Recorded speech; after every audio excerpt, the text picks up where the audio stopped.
Hello friends, welcome to my channel all is well Raji. நான் உங்களுடன் உங்கள் தோழி ராஜி. எல்லாருமே புட்டு செய்வோம், ஆனால் ரொம்ப சாஃப்டாக எப்படி புட்டு பண்ணலாம் அப்படிங்கிறத இன்றைக்கி பார்க்க போகிறோம்.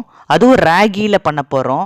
கேப்பைன்னு சில பேர் சொல்லுவீங்க, கேழ்வரகுன்னு சொல்வீங்க, எப்படினாலும் வச்சுக்கோங்க. ஆனால் அதை எப்படி சாஃப்டாக நம்ம கொடுக்கறது அப்படிங்கிறத இன்றைக்கி பார்க்க போகிறோம். அதற்கு எக்ஸலண்ட் டிப்ஸை உங்கள்கிட்ட ஷேர் பண்ணுறேன். இந்த ரெசிபி எங்கள் வீட்டோட ஃபேவரட்டான ஒரு ரெசிபி. ஏன்னா ரொம்ப ரொம்ப சாஃப்டாக வரும். இதோட நீங்கள் மாம்பழமோ வாழைப்பழமோ நாட்டு சர்க்கரை இதெல்லாம் சேர்த்து சாப்பிடும்போது ரொம்ப ரொம்ப எக்ஸலண்ட்டாக இருக்கும். நீங்கள் இப்போ தான் என் சேனலை ஃபஸ்ட் டைம் பார்க்குறீங்கன்னா ஒரு முறை விசிட் பண்ணி பாருங்கள். பிடிச்சிருந்தால் சப்ஸ்கிரைப் பண்ணிக்கோங்க. கூடவே ஆல் அப்படிங்கிற பட்டனை ப்ரெஸ் பண்ண மறந்துடாதீங்க. அப்படின்னா தான் நான் வீடியோஸ் போடும்போது உங்களுக்கு நோட்டிஃபிகேஷன் வந்து சேரும். இந்த புட்டு ரெசிப்பியை வெறும் புட்டு மேக்கரில் தான் பண்ண முடியுமா, எங்கிட்ட புட்டு மேக்கர் இல்லையே அப்படின்னு சொல்லாதீங்க. நீங்கள் இட்லி பானையில் கூட இதே மாவை வேக வச்சு எடுத்துக்கலாம். இப்போ ஃபஸ்ட்டு டிப் என்னன்னு பார்த்தீங்கன்னா, நம்ம ஒரு அடி கனமான பாத்திரம் வச்சுக்கிறோம். நான் வந்து இரும்பு கடாய் யூஸ் பண்ணுறேன். உங்கள் வீட்டில் எது அடி கனமான பாத்திரமோ அதை யூஸ் பண்ணிக்கோங்க. அதை வந்து நல்லா சுட வைக்கணும். நல்லா சுட்ட பிறகு தான் இந்த மாவை போடணும். ஒரு 2 நிமிஷம் வறுத்தாலே போதும், இந்த மாவு நல்லா வறுபட்டுரும்.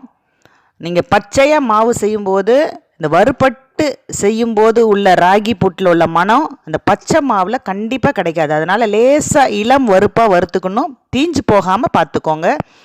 லேசாக வறுத்தோன்னே ஒரு பிளேட்டுக்கு ட்ரான்ஸ்ஃபர் பண்ணிடுங்க. ஏன்னா அதே சட்டியில் இருந்தால் அடிப்பிடிச்சிக்கிற வாய்ப்பு இருக்குது.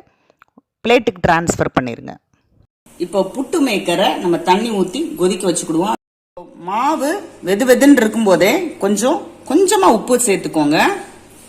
உப்பு சேர்த்து நல்லா கிளறி விட்டுக்கோங்க. கிளறி விட்டு நம்ம லேசாக தெளிச்சு புட்டுக்கு மாவு பிசையணும். ரொம்ப அழுத்தம் கொடுக்க தேவையில்லை. நம்ம லேசாக இந்த மாதிரி இப்படி செய்யணும். ரொம்ப பிசையக்கூடாது, சப்பாத்தி மாவு மாதிரி. இது பேர் விரவணும் அப்படின்னு சொல்லுவாங்க. உங்கள் ஊர் ஸ்லாங்கில் எப்படி சொல்லுவாங்கங்கிறத கமெண்ட் பண்ணுங்க.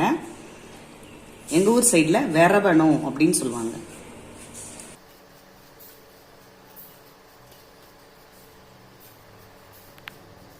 இப்போ மாவை வந்து நம்ம பிடிச்சா இப்படி கொழுக்கட்டை மாதிரி பிடிக்கும் வரணும்.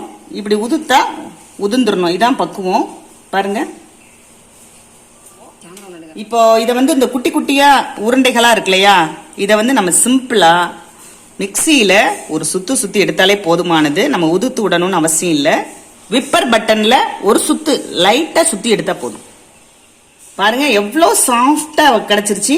ரொம்ப நீங்க கஷ்டப்படவே தேவையில்லை. நான் சொன்ன இந்த பக்குவத்துல மிக்சியில ஒரு சுத்தி எடுத்தீங்கன்னா ரொம்ப நைஸ் பொடியா இருக்கு. ஃபர்ஸ்ட் புட்டு மேக்கர்ல நம்ம கொஞ்சம் தேங்காய் போட்டுக்கிறோம். இப்போ நம்ம புட்டு மேக்கரில் ரொம்ப ப்ரெஸ் கொடுக்காம இந்த பொடியை அப்படியே லேசாக தூவணும். மாவை ஒரு தேங்காய் ஒரு லேயர், மறுபடியும் மாவு.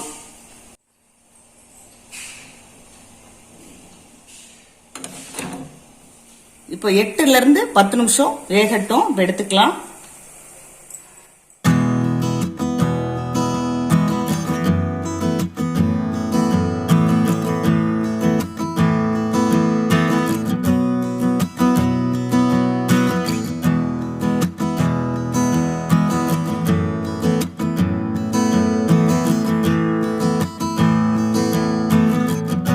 இந்த வீடியோ உங்களுக்கு பிடிச்சிருந்ததுன்னா நிறைய பேருக்கு ஷேர் பண்ணுங்க.